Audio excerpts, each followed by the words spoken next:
I actually just got to my Florida house. I've been here all of 10 days this entire year because I've been traveling. So I've been setting up my jewelry studio. I'm at my jeweler's bench right now. Since I'm in Florida and I'm wearing a swimsuit, it's December, I just feel like making something warm, tropical, and beachy. Like a bracelet would be nice. So the first thing I need to do is roll out some wire for the chain.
It's longer now.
So now that we have the chain, which I love, by the way, I need to get something that's tropical to go on it. So I have these pieces here that I can put on. I've got all this beach stuff here. I've got some, what I was really looking for is like a palm tree, but I don't have one made.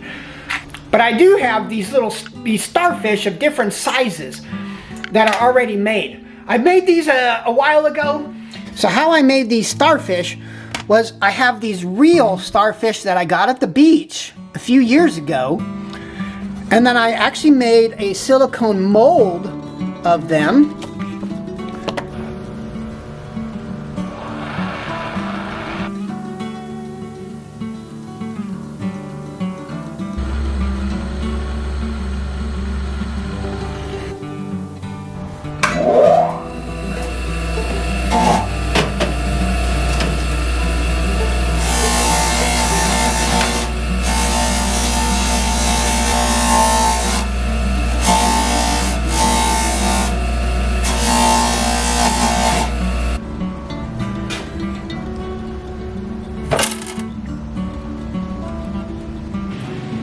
I just love the way this bracelet came out. Let me know what you think.